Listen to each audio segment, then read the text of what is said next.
Control is at its best when it twists your expectations of the mundane to present them to feel strange or unnatural. Playing through this title from start to finish puts the player on a journey through the new weird, against an overwhelming, unknowable hostile force that corrupts everything it touches. At first, the player finds himself in what almost feels like a slightly generic, although twisted, office building, and the game adopts the form of a morbid, horror-driven first-person shooter. The highlight in these early stages is the atmosphere, the sense of foreboding as the familiar is twisted and corrupted by the alien hiss to become something altogether terrifying. The sense of danger is palpable, however the game itself doesn't offer anything distinguishing besides extremely well delivered cutscenes, mixing pre-filmed footage of actors with the in-game graphics to draw the player into Jesse Faden's world. However, once the player begins to manifest telekinetic powers, gaining the ability to levitate and then launch objects such as computers, desks, chairs, chunks of masonry, and eventually even large items such as vending machines and small forklift trucks, the game begins evolving towards its final form. I found the shooting mechanics solid but underwhelming in the early stages of the game, but that arises from the fact the gun is only one small component of your eventual arsenal, and it's one that continually evolves as you gain new ammo types or accessories throughout the game. As the player masters new abilities and powers, culminating in the ability to levitate through the air and rain down attacks from above, the story finally divulges carefully controlled secrets at the same pace that inaccessible areas are unlocked, in the form of a complex Metroidvania type adventure. The combination of actors delivering pre-recorded footage that can be found littered throughout the abandoned offices of the Bureau, and a small selection of the gamecast who serve the dual role of side quest givers and providing optional exposition to the game story, makes the game incredibly accessible for players of any persuasion. Those with no interest in the story who just want to play through it can plough through the main campaign to get a surprisingly challenging experience. But anyone interested in depth will find the world of Control has layers and layers to peel back and explore. Control was something of a slow burn on release. It was published on the PlayStation 4, the Xbox One, and on PC exclusively for 1 year on the Epic Games Store towards the tail end of 2019, and it had generally favourable reviews. The game was strong, all admitted, but it pushed the hardware for the aging consoles just a little too hard for some. A year later, as the Epic Games exclusivity deal expired, a new Ultimate Edition was released for both the consoles and other computer stores. An update which bundled in a year's worth of updates and refinements to the main campaign, 2 story-length expansion packs that had been released in the interim, and most importantly, the engine had been prepped to be forward compatible with the incoming PlayStation 5 and Xbox Series with a free update. There was a little controversy that the owners of the original game wouldn't benefit from the upgrade, and also a little more controversy when the Ultimate Edition was very shortly added to various membership passes as a free download anyway. But this is a problem of poor communication from the publishers rather than a slight on the game itself. By the time the Ultimate Edition rolled around, Control, the game, was internationally recognised as a stellar experience, a true modern classic and a sales pitch for ray tracing enabled graphics cards for anyone who can afford them. I always feel a little sorry for video games releasing around the transition between console generations. The games released for the outgoing consoles only have a limited time to shine before the next generation washes them aside, and often the first wave of games for the new console struggle to take true advantage of the power that the hardware could properly offer. Remedy themselves have gone on record to discuss how problematic making this game both backwards and forwards compatible has been. However, the fruits of their labour speak volumes about the hard work done. Finnish video game developer Remedy Games have somehow avoided becoming a household name. Maybe this is because the team's only had sporadic releases over the last 2 decades. But anyone who managed to survive as a game developer through the 6th, 7th and 8th hardware generation is doing something right. Ever since they stepped away from the Max Payne franchise, Remedy focused on their own in-house transmedia story-driven experiences.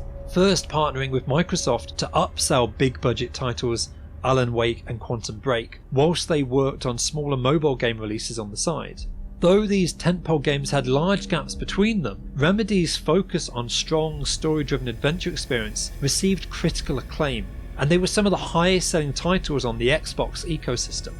But in 2017, Remedy Entertainment separated from Microsoft as a publishing partner, and they wanted to release smaller, quicker games on a more reasonable timescale than the 7 and 5 years poured into Alan Wake and Quantum Break respectively. That Control was completed in just 3 years, with a respectively modest $30 million budget, is a sharp contrast to the quality of the game they came up with. Remedy was inspired by the fictional online organisation known as the SCP, the Special Containment Procedures, which details fictional stories and events of a paranormal nature. The concept that a secret agency is working on our behalf to contain or to study and understand a hidden secret world is a common one in speculative fiction that can easily excite the public's imagination. From the X-Files to Men in Black, it's not hard to find deep storytelling potential in a secret government agency that catalogues and controls anything that could be considered disturbing or a dangerous subversion of the laws of modern science as comprehensible to the general public. Remedy had already been working in this area with their last 2 games, and they wanted to build up their own portfolio into a shared universe to reward their long-time fans, and so Control was developed as their natural next step in their exploration of the new weird.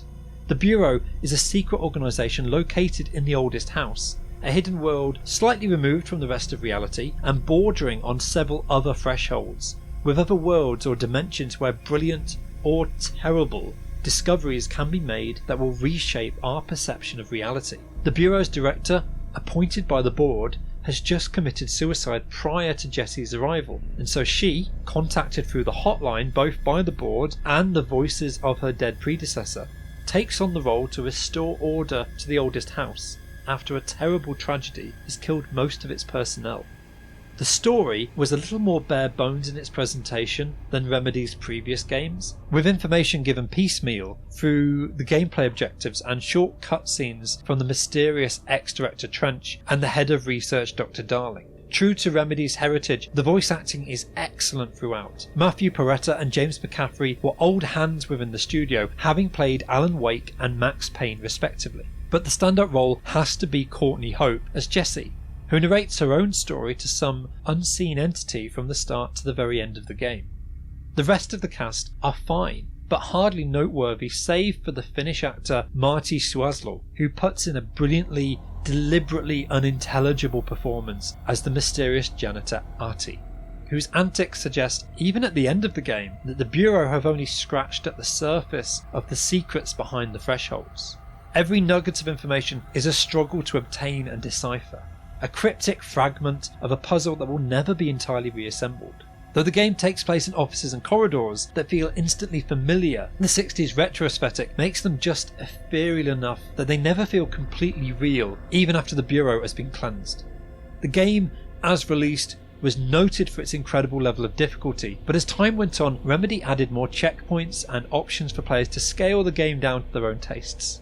Playing the game on old hardware, the PS4, the biggest problem was the lengthy load times that I was subjected to every time I moved between the different areas of the Bureau, or every time I died. Even with the updates, Control has several intense difficulty spikes throughout its campaigns, points where the player can find themselves dying again and again and again, trying to force their way through a seemingly unwinnable situation unless they happen to discover the perfect technique by chance.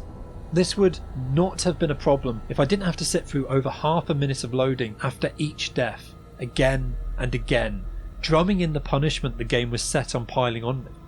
Fortunately, with more powerful hardware, these loading delays and glitches become less and less intrusive.